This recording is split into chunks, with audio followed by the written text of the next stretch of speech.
And one of those key words is the term conversion. Now, I propose to you today that this word conversion needs to be retired from our vocabulary, needs to be removed from our Bibles because it doesn't belong there. Don't be arrogant. On the contrary, be terrified, for if God did not spare the natural branches, he certainly won't spare you. Does that sound anything like once saved, always saved?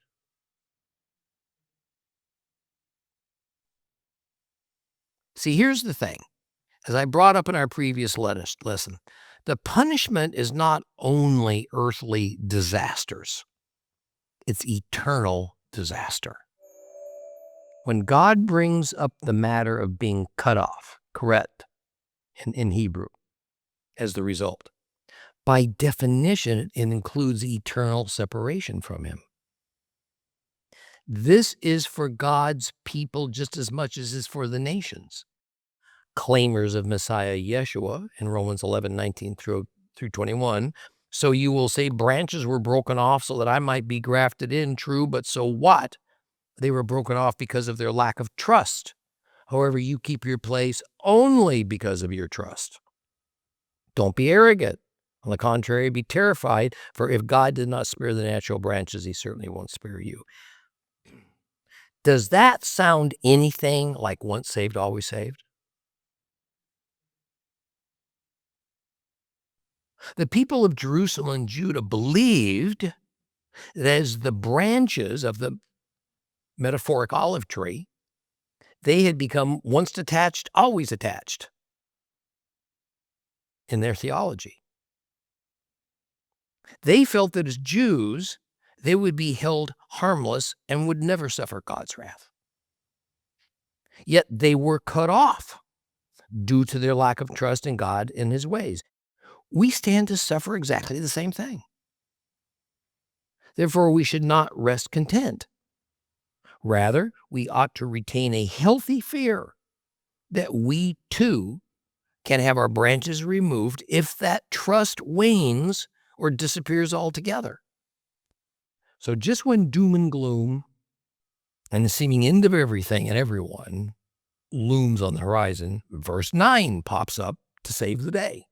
So here, after all that God has said will happen, happens, so the day of judgment, the world being purified by fire to the destruction of most, but the salvation of many, a huge change is going to happen. Now, in the complete Jewish Bible, where we read the word change, which is haphak, all right, the much more literal meaning is to turn. Now, I realize that on the surface, to change, to turn, seems so close in meaning that either works equally well. The issue is this. Nearly all Bible commentators will immediately say that this verse and what follows is therefore about the conversion of all survivors to believers. To convert is to change, but to convert is not the same as to turn. I want to dwell on this for a few minutes. Now, there are a few biblical words, though, that have had greater impact on Christian theology, doctrines, and philosophies than others. And one of those key words is the term conversion. This is true especially as the word conversion applies to the Apostle Paul. Now, I propose to you today, as we walk the same scriptural ground of the Old Testament that Paul did 1,900 years ago, that this word conversion needs to be retired from our vocabulary, needs to be removed from our Bibles because it doesn't belong there. Exists an entirely wrong impression about what it was that Paul did in reaction to his experience with Yeshua and what he expected of the disciples that he made on behalf of Messiah, both Jew and Gentile. Basically, the idea is that Paul had rejected his former faith in favor of Christianity. And along with it, he had decided to condemn as worthless servitude any attempt for new believers to follow the law of Moses and the prophets that were the very heartbeat of the Hebrew faith. The term that was coined by later Gentile Christians to describe what this well-studied Jewish rabbi did in his extreme change from a follower of the Torah into an anti-law Christian was to convert. What does being converted mean? A.D. Knox says that conversion means a deliberate and great change is involved whereby the old was wrong and the new is right. And indeed, it is the crux of Christian doctrine to prove that Paul decided that his Hebrew faith that obeyed the Torah was wrong, and his membership in a new religion called Christianity that abolished the Torah was right. And it was that Paul did not see himself as having left his biblical Jewish faith roots, nor as someone who abandoned the law and the prophets. The word call, he felt, softened the contrast. In other words, says Stendhal, for Paul, what he came to practice after his experience with Yeshua was a type of his long-standing Jewish faith, not a new anti-Judaism or an anti-Torah religion. Now, of course, there was much pushback. Let me say that again. In a near consensus of Christian biblical scholars of all walks and denominations, the foundational principle is Christianity is a 100% different religion than the biblical faith practiced by the Jews since Mount Sinai. And thus the concept that there could be for Christians still existing laws and commands from the days of Moses is a viewpoint that only the backward and the ignorant would adopt. And this thought process is essentially based on the Christian notion of conversion. So if the new Christian Paul now denied the validity of the Torah and the prophets, and there was no New Testament yet, what scriptures did Paul consult? And this again proves what a dead-end doctrine it is to claim that when Paul accepted Yeshua as his Messiah, that he converted from Judaism to Christianity. Further, if Paul converted, then why does he continue going to the temple in Jerusalem and making sacrifices there? Why does he continue to engage in the vow rituals of first allowing one's hair to grow, then cutting it and offering it at the temple upon conclusion of the vow terms? Why does he continue to engage in the biblical feasts?